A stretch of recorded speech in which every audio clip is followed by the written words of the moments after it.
دفعہ درود پاک پڑھ لو سارے۔ الصلاۃ والسلام علیک یا سیدی یا رسول اللہ وعلی آلک و اصحابک یا سیدی یا حبیب اللہ۔ آج کا جو ہمارا موضوع ہے نا وہ ہے غیبت کی تباہ کاریاں۔ لیکچر کا آغاز جو ہے نا وہ نبی علیہ الصلاۃ والسلام کی ایک حدیث مبارکہ سے کریں گے۔ نبی علیہ الصلاۃ والسلام نے ارشاد فرمایا کہ کامل مومن وہ ہے جس کی زبان اور اس کے ہاتھ سے دوسرے مسلمان محفوظ ہوں، یعنی وہ اپنے مومن بھائی کو جو ہے نا وہ تکلیف نہ پہنچائے، نہ ہی اپنے ہاتھ سے تکلیف پہنچائے، نہ ہی اپنی زبان سے اسے تکلیف دے۔ کیونکہ جب ہم غیبت کرتے ہیں نا تو ہم اپنی زبان سے اپنے مومن بھائی کو ایذا پہنچاتے ہیں، اور ایذا کے بارے میں نبی علیہ الصلاۃ والسلام نے ارشاد فرمایا کہ جس نے کسی مومن کو بلا وجہ ایذا پہنچائی اس نے مجھے ایذا پہنچائی، اور جس نے مجھے ایذا پہنچائی اس نے اللہ پاک کو ایذا پہنچائی۔ اور اللہ پاک قرآن پاک میں ارشاد فرماتا ہے، قرآن پاک کی ایک آیت کا مفہوم ہے کہ جس نے اللہ پاک کو ایذا پہنچائی اس کے لیے اللہ پاک نے دنیا میں اور آخرت میں دردناک عذاب تیار کر رکھا ہے۔ تو پتہ یہ چلا کہ کامل مومن وہی ہے جو غیبت سے بچتا ہے، اور جو غیبت سے نہیں بچتا اس کا ایمان کامل ہی نہیں ہے، اور اگر غیبت کو نہ چھوڑا تو پھر اللہ کے عذاب کے لیے تیار رہنا پڑے گا، اور اللہ کے عذاب سے کوئی بچ نہیں سکتا۔ حضرت سیدنا ابو امامہ رضی اللہ تعالیٰ عنہ ارشاد فرماتے ہیں کہ نبی علیہ الصلاۃ والسلام نے دو قبروں کے پاس کھڑے ہو کے صحابہ سے پوچھا کہ تم نے فلاں اور فلاں شخص کو دفن کر دیا ہے؟ صحابہ نے ارشاد فرمایا جی پیارے آقا ہم نے دونوں کو دفن کر دیا۔ تو نبی علیہ الصلاۃ والسلام نے ارشاد فرمایا کہ اس میں سے جو فلاں شخص ہے نا اسے ابھی تھوڑی دیر پہلے قبر میں بٹھایا گیا، اور اسے اتنا مارا گیا کہ اس کے جسم کے ٹکڑے ٹکڑے ہو کے بکھر گئے۔ اس کے بعد اس کی قبر کے اندر جو ہے نا وہ آگ بھڑکا دی گئی۔ آپ نے فرمایا اس نے اتنی زور سے چیخ ماری کہ انسان اور جنوں کے علاوہ جتنی بھی مخلوقات ہیں سب نے اس کی چیخ کو سنا۔ آپ نے فرمایا اگر تمہارے دلوں میں فساد نہ ہوتا، اگر تم لوگ زیادہ بولنے والے نہ ہوتے تو تم بھی وہ سنتے جو میں نے سنا۔ پھر نبی علیہ الصلاۃ والسلام نے ارشاد فرمایا کہ وہ جو دوسرا شخص تھا اسے بھی ابھی قبر میں بٹھایا گیا، اسے بھی اتنا مارا گیا کہ اس کے جسم کے عضو الگ الگ ہو گئے سارے۔ پھر اس کی قبر کے اندر آگ بھڑکا دی گئی۔ اس نے اتنی زوردار چیخ ماری کہ انسانوں اور جنوں کے علاوہ تمام مخلوقات نے اس کی چیخ کو سنا۔ آپ نے فرمایا کہ اگر تمہارے دلوں میں فساد نہ ہوتا، اگر تم لوگ کم بولنے والے ہوتے تو تم بھی وہ سنتے جو میں نے سنا۔ اب صحابہ نے پوچھا کہ پیارے آقا ان کا گناہ کیا تھا؟ تو نبی علیہ الصلاۃ والسلام نے ارشاد فرمایا کہ جو پہلا شخص تھا نا وہ پیشاب سے بچتا نہیں تھا، یعنی اس طرح کہہ لو کہ طہارت نہیں صحیح کرتا تھا یا پیشاب کی چھینٹوں سے نہیں بچتا تھا، اور جو دوسرا تھا وہ غیبت کیا کرتا تھا لوگوں کی۔ اب یہاں پہ دو سبق ہمیں ملے، ایک تو طہارت کا بہت خیال رکھنا ہے۔ نبی علیہ الصلاۃ والسلام کی حدیث پاک ہے کہ اکثر لوگوں کو نا یہ جو قبر کا عذاب ہوتا ہے وہ پیشاب سے نہ بچنے کی وجہ سے ہوتا ہے۔ اکثر لوگ چھینٹوں سے نہیں بچتے یا طہارت اچھے طریقے سے نہیں کرتے تو وہ یہ عذاب کے لیے تیار رہیں۔ پھر غیبت دیکھ لیں کتنی بڑی سزا ہے، دیکھیں اتنا مارا گیا کہ جسم ٹکڑے ٹکڑے ہو کے بکھر گئے ٹکڑے سارے۔ پھر قبر میں آگ لگا دی۔ اگر ایک لمحے کے لیے انسان سوچے نا تو کتنا دردناک عذاب ہے۔ پھر دیکھیں وہ کتنی تکلیف میں ہوگا جس کی چیخ و پکار تمام مخلوقات نے، جنوں اور انسانوں کے علاوہ سب نے سنی اس کی چیخ، کتنا دردناک عذاب ہے۔ پھر حضرت سیدنا عبداللہ بن مبارک رحمۃ اللہ تعالی علیہ کی خدمت میں نا ایک نوجوان حاضر ہوا۔ اس نے آ کے عرض کی کہ حضور مجھ سے نا بہت بڑا گناہ ہو گیا، اور اتنا بڑا میں نے گناہ کیا ہے کہ شرمندگی کے باعث میں آپ کو بتا نہیں سکتا۔ وہ چند لمحوں کے لیے نا خاموش رہا۔ پھر اس نے کہا کہ حضور میں بڑے افسوس سے کہتا ہوں کہ مجھ سے نا زنا ہو گئی ہے۔ آپ نے فرمایا کہ میں سمجھا کہ شاید تو نے کسی کی غیبت کر دی ہے۔ اب یہاں ایک لمحے کے لیے ٹھہر کے آپ سوچیں کہ زنا کتنا بڑا گناہ ہے، اور جس گناہ کو زنا سے بھی بدتر بتایا جا رہا ہے، سوچیں وہ کتنا بڑا گناہ ہوگا۔ یعنی وہ بات کر رہا ہے کہ میں نے اتنا بڑا گناہ کر دیا ہے، آپ فرما رہے ہیں کہ مجھے لگا کہ شاید تو نے غیبت کی ہے، یعنی غیبت اس سے بھی زیادہ بدتر ہے۔ اللہ پاک نے جب جنت کو پیدا کیا نا، جنت کو بنایا، تو اللہ پاک نے جنت سے نہ کہا کہ چلو تم نہ کلام کرو، تو جنت نے کہا کہ یا اللہ جو شخص میرے اندر داخل ہوگا وہ بڑے خوش قسمت ہوگا۔ تو اللہ پاک نے ارشاد فرمایا کہ مجھے اپنی عزت و جلال کی قسم تیرے اندر 8 قسم کے لوگ کبھی داخل نہیں ہوں گے، جن میں سے ایک شخص جو ہے نا وہ غیبت کرنے والا ہے۔ یعنی غیبت کرنے والا شخص کبھی بھی جنت میں داخل نہیں ہوگا۔ اچھا پھر جہنم میں بھی سب سے پہلے جائے گا، اور اگر توبہ کر لے گا تو سب سے لاسٹ میں جنت کے اندر جائے گا، یعنی جہنم میں اس نے جانا ہے سب سے پہلے، اور اگر توبہ کر لی ہے تو سب سے لاسٹ میں جنت میں جانا ہے اس نے۔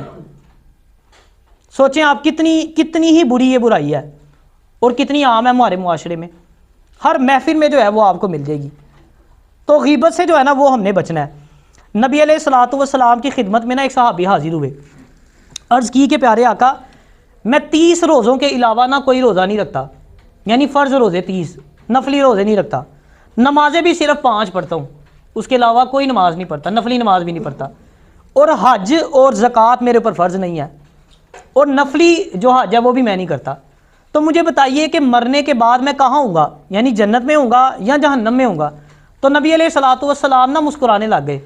آپ نے مسکرا کے ارشاد فرمایا، مسکراتے ہوئے ارشاد فرمایا کہ تو جنت میں میرے ساتھ ہوگا اگر تو نے اپنے دل کو 2 چیزوں سے محفوظ رکھا، ایک جو ہے وہ خیانت سے اور دوسرا حسد سے، اور اگر اپنی نگاہوں کو 2 چیزوں سے محفوظ رکھا، ایک بدنگاہی سے، ایک لوگوں کو حقارت کی نظر سے دیکھنے سے، اور اگر تو نے اپنی زبان کو 2 چیزوں سے محفوظ رکھا، ایک جھوٹ سے اور دوسرا غیبت سے۔ یعنی اگر ہم اتنے نیک نہیں ہیں، ہم کوئی نوافل نہیں پڑھتے بہت ڈھیر سارے، ہم نے کوئی نفلی جو ہے نا روزے نہیں رکھے ہوئے، ہم ہر سال جو ہے وہ عمرے پہ نہیں جاتے، ہر سال حج پہ نہیں جاتے، صرف جو اللہ نے فرض چیزیں کر دی ہیں ان کو پورا کرتے ہیں، ٹھیک ہے نا، نماز جو 5 فرض ہیں وہ پڑھتے ہیں، روزے جو فرض ہیں وہ رکھتے ہیں ہم، اس کے علاوہ کوئی ایکسٹرا جو ہے وہ نیکیاں نہیں کرتے، اور ساتھ کیا کرتے ہیں، اپنے آپ کو غیبت سے بچاتے ہیں، تو پھر دیکھیں کتنا بڑا اجر ہے۔ نبی علیہ الصلوۃ والسلام نے ارشاد فرمایا کہ جنت میں تم میرے ساتھ ہوگے۔ اسی طرح نبی علیہ الصلوۃ والسلام نے نا ایک صحابی سے فرمایا کہ غیبت نہ کیا کرو ورنہ تمہیں بروز قیامت جو ہے نا وہ جہنم کے کتے کاٹیں گے۔ ہم نا دنیاوی کتے کو دیکھ کے راستہ بدل لیتے ہیں اس کے خوف سے، لیکن جہنم کے کتے کے بارے میں سن کے نا اپنے اعمال نہیں بدلتے ہم۔ اللہ سے ڈرنا چاہیے، دنیاوی کتا کاٹ لینا تو لگ پتہ جاتا ہے ایک دفعہ، اور جہنم کا کتا وہ آپ تصور بھی نہیں کر سکتے وہ کیسا عذاب ہوگا، اور ایک کتا نہیں، پتہ نہیں کتنے کتے کاٹیں گے آپ کو۔ اور جہنم میں تو ایسے ہوتا ہے کہ اگر آپ کو ایک تکلیف دی جاتی ہے نا، بندہ ایک لمٹ ہوتی ہے نا، اس کے بعد بندہ مر جاتا ہے یا جل جاتا ہے، ہڈیاں بھی جل جاتی ہیں، سب ختم ہو جاتا ہے، اس کو پھر دوبارہ زندہ کیا جاتا ہے، پھر دوبارہ اسی تکلیف میں مبتلا کیا جاتا ہے، پھر جب اس کی سزا پوری ہوتی ہے پھر اس کو دوبارہ مطلب بار بار زندہ کیا جاتا ہے، بار بار مرے گا، تکلیف برداشت کرے گا، پھر زندہ کیا جائے گا، پھر یہ نہیں کہ ایک دفعہ کتے نے کاٹ لیے جان چھوٹ گئی، جب مرے گا عذاب سے پھر دوبارہ زندہ کر دیا جائے گا، جہنمی کتے اس کے اوپر جو ہے وہ چھوڑ دیے جائیں گے۔ تو اس لیے جو ہے وہ ہم نے جہاں تک ہو سکے خود کو جو ہے نا وہ غیبت سے بچانا ہے۔ اچھا کوئی شخص آپ کے پاس آئے اور آ کے آپ کے بارے میں بتائے کہ فلاں شخص نے جو ہے وہ آپ کے بارے میں ایسے کہا ہے، یعنی کوئی بھی شخص آتا ہے آپ کے پاس غیبت کرتا ہے کسی کی، یا کوئی رپورٹنگ کرتا ہے آپ کے پاس آ کے فلاں شخص نے تیرے بارے میں ایسے کہا ہے، تو کبھی اس پہ یقین نہ کریں، کیونکہ غیبت کرنے والا جو شخص ہوتا ہے نا وہ معتبر نہیں ہوتا۔ جب بندہ غیبت کرتا ہے نا، مسلسل غیبت کرتا رہتا ہے کنٹینیوسلی، تو وہ فاسق ہو جاتا ہے، اور جو فاسق شخص ہوتا ہے وہ معتبر نہیں رہتا۔ حضرت سیدنا امام محمد رحمۃ اللہ تعالی علیہ نا ایک بادشاہ کے دربار میں بیٹھے ہوئے تھے، تو ایک شخص نا بادشاہ کو ملنے کے لیے آیا، وہ جیسے ہی بادشاہ کے پاس آیا نا تو بادشاہ نے ناراضگی کا اظہار کیا، اس نے اس کو دیکھ کے کہا کہ مجھے فلاں شخص نے بتایا ہے کہ تو نے میرے بارے میں یہ بات کی تھی، تو اس نے کہا حضور میں نے تو آپ کے بارے میں ایسی کوئی بات نہیں کی۔ بادشاہ نے کہا تو جھوٹ بولتا ہے، جس شخص نے مجھے بتایا ہے وہ تو جھوٹ نہیں بول سکتا نا۔ تو آپ رحمۃ اللہ تعالی علیہ اس کی باتیں سن رہے تھے، تو آپ نے نا بادشاہ سے مخاطب ہو کے اسے کہا کہ یاد رکھنا جو چغل خور ہے نا وہ کبھی سچا انسان نہیں ہو سکتا۔ جب بادشاہ نے بات سنی نا تو اس نے تصدیق کی، اس نے کہا بالکل آپ ٹھیک کہتے ہیں، پھر اس نے جو ہے اس شخص کو کہا ٹھیک ہے آپ سلامتی سے جا سکتے ہو۔ یعنی غیبت کرنے والا شخص جو ہے نا وہ معتبر نہیں ہے، یا جو آپ کے پاس آ کے غیبت کر رہا ہے کسی کی، وہ آپ کی بھی تو کسی کے پاس جا کے کرتا ہوگا نا، تو فوراً منع کریں اس کو جو بھی آپ کے پاس آ کے غیبت کرتا ہے۔ پھر غیبت جو ہے نا وہ انسان کی جو نیکی ہے نا اس کو کھا جاتی ہے، بالکل اسی طرح جس طرح جو آگ ہے وہ لکڑی کو کھا جاتی ہے۔ نبی علیہ الصلوۃ والسلام نے ارشاد فرمایا کہ بروز قیامت نا انسان کے ہاتھ میں اس کا کھلا ہوا نامہ اعمال دیا جائے گا، وہ جب نامہ اعمال دیکھے گا نا تو بڑا حیران ہوگا، کہے گا میں نے فلاں فلاں فلاں نیکیاں کی تھی، وہ اس میں لکھی نہیں ہوئی، کہاں گئی وہ؟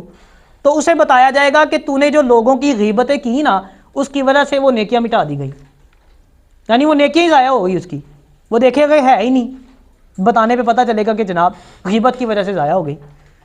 پھر غیبت سننے والا شخص بھی بالکل اسی طرح ہے جس طرح غیبت کرنے والا ہے، دونوں جو ہیں وہ ایک جیسے گناہ گار ہیں۔ حضرت سیدنا میمون رحمۃ اللہ تعالی علیہ فرماتے ہیں کہ میرے پاس نا کچھ لوگ آ کے بیٹھے اور کسی نا بادشاہ کے بارے میں جو ہے انہوں نے برائیاں کرنا شروع کر دی۔ آپ رحمۃ اللہ تعالی علیہ فرماتے ہیں کہ میں نا خاموشی سے بیٹھا رہا، میں نے مطلب کوئی کمنٹ نہیں کیا اس کے اوپر۔ یعنی ہوتا ہے نا پازیٹیو یا نیگیٹو رائے انسان دیتا ہے، کہتا ہے کہ ہاں تو صحیح کہہ رہا ہے، وہ واقعی ایسا ہی ہے، یا اس کے بارے میں کہتا ہے نہیں یار تم جو کہہ رہے ہو یہ ٹھیک نہیں، اچھا بندہ، میں چپ رہے، خاموش رہے، آپ نے کوئی کمنٹ نہیں کیا اس کے اوپر۔ آپ فرماتے ہیں کہ جب میں رات کو سویا نا تو ایک شخص نے نا اسی بادشاہ کی جو لاش ہے جس کی غیبت کی جا رہی تھی، وہ بدبودار لاش تھی، گلی سڑی تھی، لا کے نا میرے سامنے پھینک دی اور کہا اس کا گوشت کھاؤ۔ آپ فرماتے ہیں کہ میں نے اسے کہا کہ میں اس کا گوشت کیوں کھاؤں؟ تو اس نے کہا کہ اس شخص کی تیرے پاس بیٹھ کے غیبت کی گئی تھی۔ آپ نے فرمایا کہ میرے پاس تو کی گئی تھی غیبت، لیکن میں نے تو کوئی کمنٹ نہیں کیا تھا، میں نے تو اس کے بارے میں کوئی رائے نہیں دی، اچھی یا بری رائے نہیں دی، میں تو خاموش تھا۔ تو اس شخص نے کہا کہ تم نے اس کی غیبت پہ رضامندی ظاہر کی، یعنی تم اس کی غیبت سننے پہ راضی تھے، تم نے اس کو منع کیوں نہیں کیا؟ تو آپ رحمۃ اللہ تعالی علیہ فرماتے ہیں کہ اس دن کے بعد میں نے کبھی کسی کو اپنے پاس غیبت نہیں کرنے دی۔ اگر کوئی شخص میرے پاس آ کے غیبت کرتا تو میں اسے منع کرتا، اگر وہ باز آتا تو ٹھیک، ادروائز میں اٹھ کے خود وہاں سے چلا جاتا۔ تو کئی لوگ بڑے مزے سے غیبت سن رہے ہوتے ہیں، وہ سمجھتے کہ سننا جو ہے نا وہ حرام نہیں ہے، بس کرنا حرام ہے۔ سختی سے منع کریں، کوئی بھی آ کے آپ کے پاس بیٹھتا ہے غیبت کرتا ہے فوراً اس کو منع کریں۔ میں نے بتایا تھا نا آپ کو لاسٹ لیکچر میں بھی کہ جو غیبت کرنے والے لوگ ہوتے ہیں نا یہ محبتوں کے چور ہوتے ہیں، یہاں کی بات وہاں، وہاں کی بات یہاں، نفرتیں پیدا کرتے ہیں۔ دیکھنا ایک بندہ آ کے آپ کو کسی کے بارے میں کہہ رہا ہے، جھوٹ کہہ رہا ہے، سچ کہہ رہا ہے، نفرت پیدا کر رہا ہے نا، آپ سنیں ہی نہ، جو آئے فوراً اس کو منع کریں۔ پھر بتایا اتنی عام ہو چکی ہے، کئی ایسی چھوٹی چھوٹی باتیں ہوتی ہیں جو ہمیں نہیں پتہ ہوتا وہ غیبت کے اندر داخل ہوتی ہیں، اس کا حل کیا؟ خاموش رہیں، آپ فضول بولنے کی ضرورت ہی نہیں ہے۔ حضرت ابو ہریرہ رضی اللہ تعالیٰ عنہ ارشاد فرماتے ہیں کہ ایک مرتبہ نا میں اور کچھ صحابی نبی علیہ الصلوۃ والسلام کے ساتھ بیٹھے ہوئے تھے، تو تھوڑی دیر بعد نا ایک شخص جو ہے نا وہ اٹھ کے چلا گیا۔ جب وہ گیا نا تو کہتے ہیں ایک صحابی نے اس شخص کے بارے میں کہا کہ یہ کتنا کمزور شخص ہے، تو نبی علیہ الصلوۃ والسلام نے فرمایا کہ تم نے اپنے بھائی کی غیبت کی ہے۔ پھر اسی طرح حضرت ابوبکر صدیق رضی اللہ تعالی عنہ اور حضرت عمر فاروق رضی اللہ تعالی عنہ، ان دونوں میں سے نا کسی ایک نے دوسرے کو کہا کہ فلاں شخص جو ہے نا وہ بڑا سوتا ہے۔ اچھا جب یہ بات کی نا نبی علیہ الصلوۃ والسلام پاس موجود تھے، تو یہ بات کرنے کے بعد نا آپ نے نبی علیہ الصلوۃ والسلام سے سالن مانگا کھانے کے لیے، روٹی تھی سالن نہیں تھا، سالن مانگا۔ تو نبی علیہ الصلوۃ والسلام نے ارشاد فرمایا کہ تم دونوں جو ہو وہ سالن کھا چکے ہو۔ آپ نے فرمایا کہ پیارے آقا ہمیں تو اس چیز کا علم نہیں ہے، ہم نے کب کھایا؟